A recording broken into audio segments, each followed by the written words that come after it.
What if handling PTSD is so much more straightforward than you have been led to believe? And ultimately, you're the one who gets to make the decision about how it affects you. Welcome, hotshots, to Firepower X. This is the place where we help you stay one step ahead of stress as a firefighter. And who am I? I'm Jess. I'm a former firefighter and a neuro-linguistic programming master practitioner. What the heck is that? That's a personal trainer for your mind. And on this channel, I want to give you mental performance strategies so that you can stay unbothered at work and at home. All right, so PTSD, what a hot word. I'm taking a mental performance approach to this. Just a reminder, I'm not a clinician. So if you want to go that route, that's awesome. Go for it. I want to give you a completely different perspective today. And what no one is going to tell you, here it is, right out the gate, is that ultimately it's your choice of how you allow something to affect you. Because I'm guessing in 90% of the cases of those of you watching, the incident has already happened. It's already gone. It's already in the past. And so really all it exists now is as a thought form. It is entirely in the realm of mental performance. And how you allow that thought, that memory, that experience to shape you moving forward is a decision that you're making right now and every day after today. That's what no one is going to tell you, because there are a lot of players in the mental health industry, and so many of them want you to think that you are this tiny, quivering human. PTSD is this big bad wolf, and you have to bend a knee to it. And that their solution, their product, their services are the thing that's going to heal you. I'm not going to tell you that here. I'm going to tell you, you are the one who decides whether you incorporate PTSD into your identity or whether you don't and you let it go. And we're going to talk more about that later in the video. But let's talk about how to spot it early. In mental performance, we come from the feedback loop of these three elements that we are always focusing on: our attention, our story, and our habits. So let's go through each one, and I'll talk about how to spot PTSD in each of these areas of your life. So attention, how much of your attention are you giving to this thing that happened to you, to this trauma? Of the things that you focus on daily, if you were to make a list, is this incident, this thing now at the top of your list? Are you devoting a lot of focus and attention towards fixing it, solving it, trying to figure it out? If you looked up a video on PTSD, I'm guessing that is the case. So that is one of the early warning signs that you've given it a spot in your attention.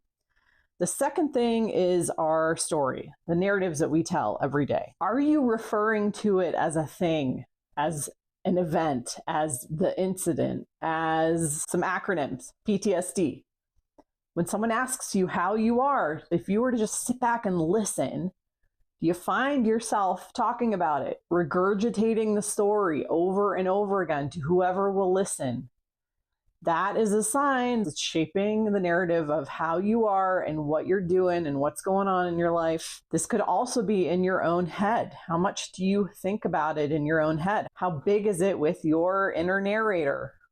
Is that inner narrator talking about it a lot too? And the third thing, warning sign to look for, is your habits. Has it started to shape your habits? When you think about yourself before the incident and now after the incident, what specific behaviors have you picked up? What new habits? I'm not necessarily saying they're good ones, but what new habits have formed because of this experience that you've had? Jot them down. Be aware of what has changed. Now, the beautiful and exciting thing is that you can learn a habit. You can also drop a habit. You can change a habit. Habits are changeable. They're just behaviors. And when we use this feedback loop, we can shift our habits in a clear-cut way. Know that trauma can never change you permanently unless you allow it to. This is only as big of a deal as you make it.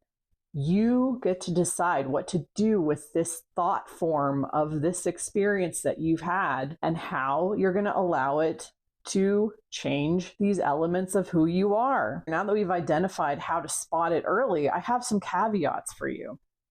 Are you going to let this thing change your identity? If you go into fire service social media, you're going to see folks who have literally picked up their wound and made it part of who they are. They've written a book about it, they speak about it, and they'll carry on about this for years. This literally becomes who they are. Not, look, I've healed, but look, I'm still a wounded bird. Aren't I interesting? Do you want to be that? And ask yourself, if you have incorporated it into who you are, if you see yourself as broken now, or less than what you were, or not whole, what is the payoff for doing that? What are you getting from that? That's the bigger question. There's always a payoff for habit change.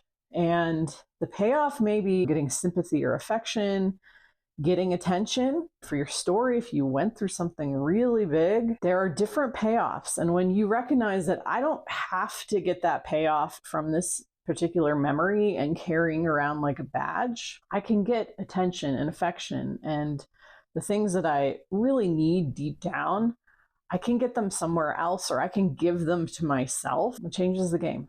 Because of the two paths of incorporating this into your identity and labeling yourself as having PTSD for the rest of your life, because you'll hear and see people who do that, you can also just easily forget about this thing. Remember, it's now a memory. It's a thought form. How much of your past have you forgotten actively and just let go of and moved on? Ultimately, you get to decide.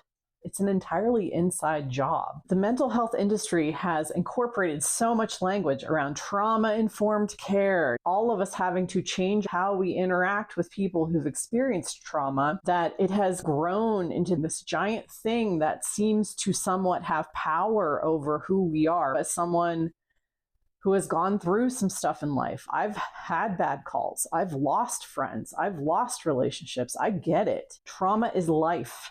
Life is constantly going to offer us opportunities to either shrink or to grow. Sometimes the easiest thing is to just forget about something. You are the ultimate authority at the end of the day of what you do with this memory, because that's all it is. It's gone now. It's done. And even if it's still going on, it's going to end. Everything does. Nothing happens to you where you don't have the final say on who you are in these areas, how you behave, what you choose to put your attention on, and the stories that you get to tell about yourself. Drop a comment below. I am happy to engage with you. If you found value in this, give it a like or a share. And if you want more tools and strategies just like this from real talk from another fire service person who gets it, consider subscribing to the channel. We'd love to have you. We'll see you guys in the next video.